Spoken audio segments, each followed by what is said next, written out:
Hey y'all, welcome back to my channel. It's Shamanda. So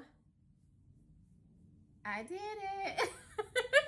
I officially finished my movie Wounded Healer again, but this time it turned out exactly how I wanted it. I'm so excited. And guess what? I'm gonna share all the details with y'all, so stay tuned.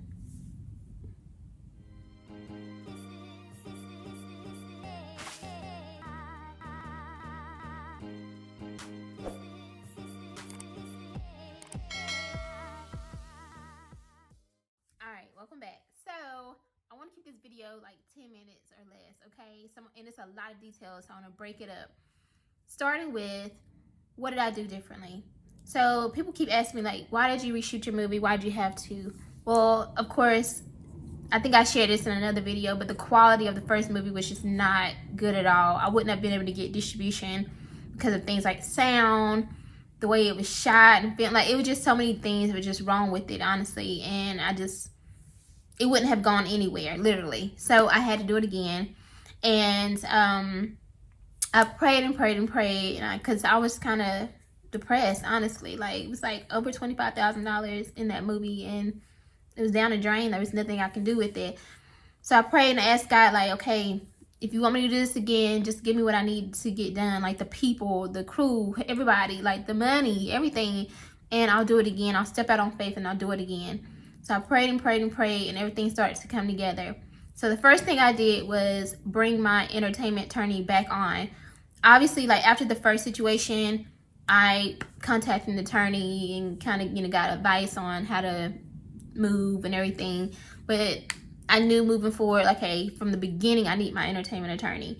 And I was able to get contracts and get, like my own contracts under Lulu B Productions, my own official contracts. That was the first thing I did. And that felt really good, and then having him, my entertainment attorney, on retainer made me feel very confident, because I knew that, unlike the first time, if things started going south and I didn't like the way it was looking, I could fire everybody if I wanted to and be like, no, you can go. Nah, you ain't doing what I need you to do.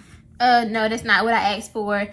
The first time around, I didn't have that. I didn't know I could do that, honestly. And that kept me in a position of, I guess I'll just go along with it. And even though I knew it wasn't turning out the way I wanted to, I just stuck in it, because I thought that, if I got this contract, I have to stay in it. Well, when you have an attorney, you know that there's certain things you can do and that you have power to do.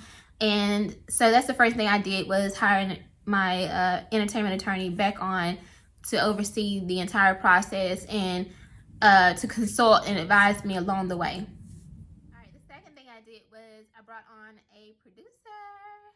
All right, I did that the first time, but this time I brought on a legitimate producer that I knew could give me what I needed, who had done a feature before, and that I could actually see their work, and I saw what they were able to do, and that they could do a micro budget film, because this is what I was doing, right? And bringing on a producer from the beginning allows them to help me, as the executive producer, hire my crew and start the pre-production phase of everything. And so my producer, shout out to her, and you guys will find out all her name and all the information in the movie and everything. And also on the movie page, you can check her out too. The movie page is at Wounded Healer Movie on Instagram. But I was able to bring on my producer, and she, you need this, you need that, you need that, because I really didn't know what the process was like. So she educated me along the way as well, and she moved with integrity. She didn't take advantage of the fact that I'm technically a first-time filmmaker, anything like that. And the first thing she told me was like, you don't give me money, you pay everything. And that was the learning lesson I learned the first time around. Was I kind of thought that you just let other people pay the stuff out. But no, as EP, I'm in charge of paying out everything. I pay my crew, I pay my cast and all that. So the integrity was there from the beginning, and I appreciated that so much. And so the one thing that she did that was very important was she brought on my associate producer, who actually got promoted to producer toward the end as well. But my associate producer was like my liaison between everybody. So it kind of helped me in a space of, I can focus on what I'm doing, but also have somebody who kind of works on my behalf. And that was very important. And turns out my associate producer was also an actress, so she advocated very highly for the cast, which was so important, because you know, certain things when you're a producer, you don't, sometimes you can forget about your cast, like not forget, but like you don't really know what their needs are sometimes. But if you have somebody who can who knows their world and knows what they need, it makes it a lot better, and you can show your compassion that way. So that was very important. So at this point, I have a producer and associate producer, and we're this black female producing team, and I'm just like feeling so happy, so excited. So now it's time to bring on the director. And listen, that was the challenging part, because it was like, okay, how do we find, which was important for me, to find a black female director for this story. And we interviewed people, and you know, it was tough. It was tough, but we ended up, my producer actually had connections with this one producer, and she had just did a feature that was on BET, and it was about mental health. And I knew from the beginning, like once she showed me her work, I was like, this is her. But I didn't want to make the mistake that I had made before.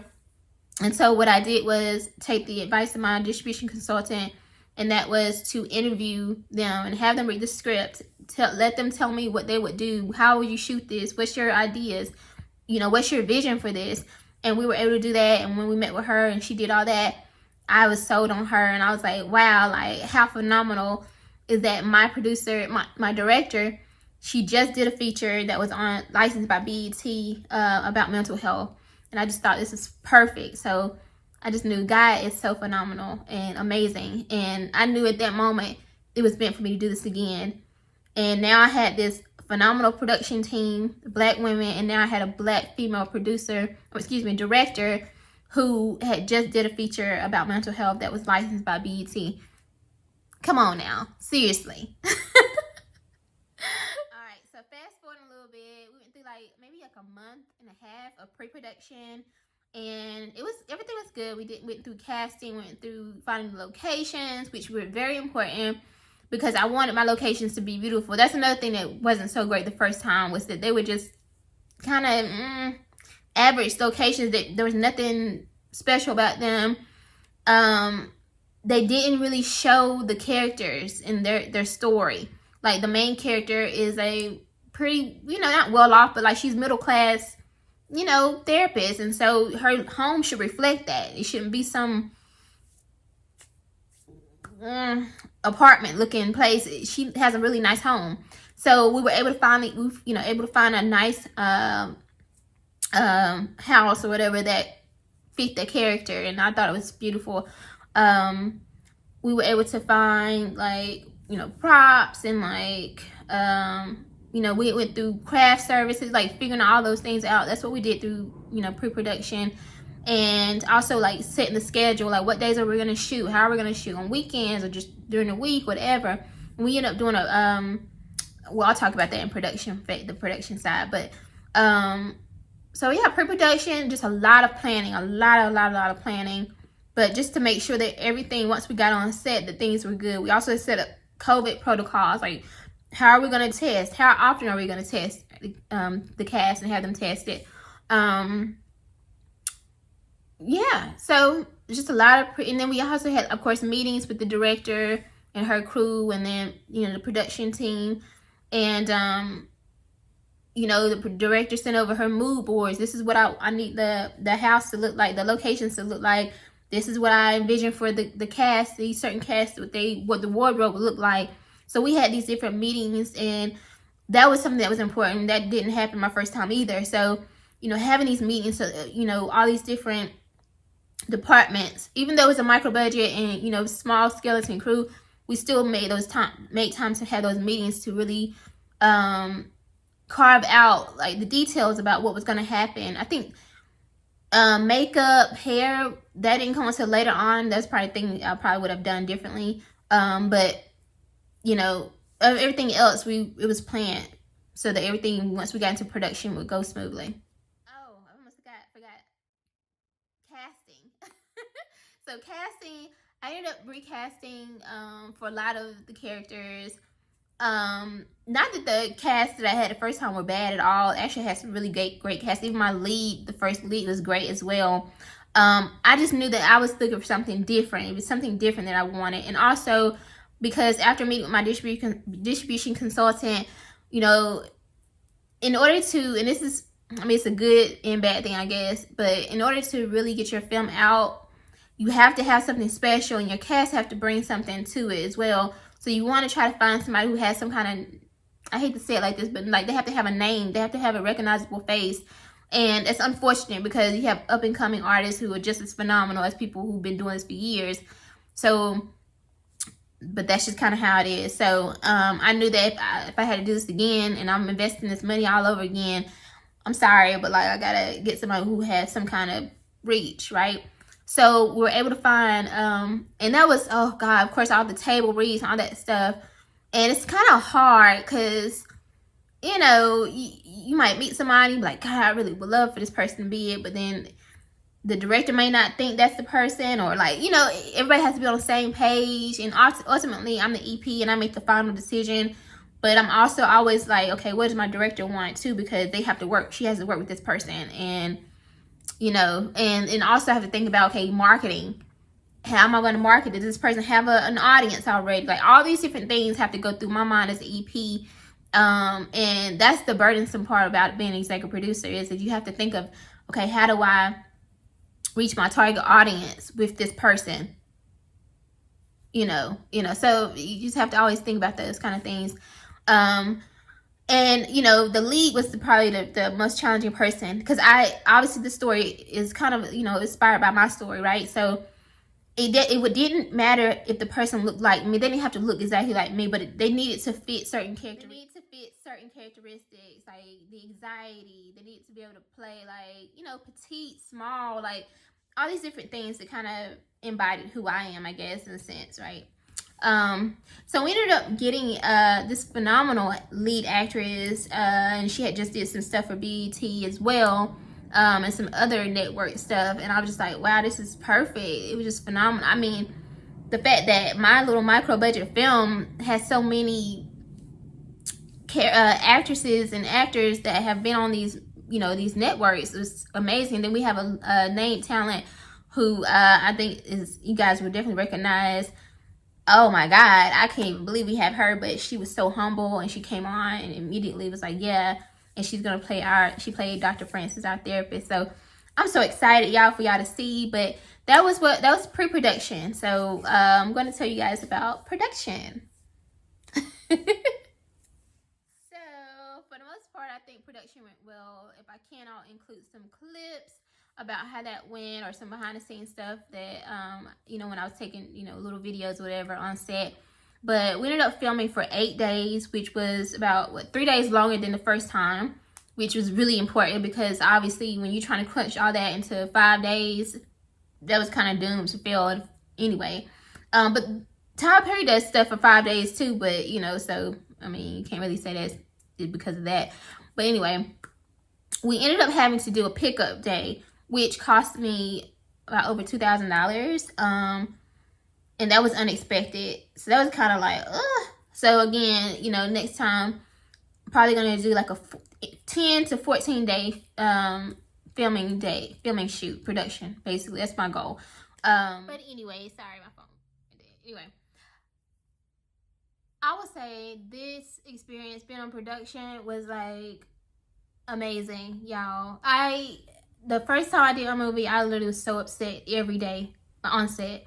And I felt really bad because I felt like my actors didn't get to experience me, like, in like my natural sense. Like I probably looked like I was mad and angry the whole time, and that's not who I am. But this time I was laughing and joking, and I just had such an amazing time with my cast and crew and my producers. I felt like, oh my God, and the level of respect they showed me.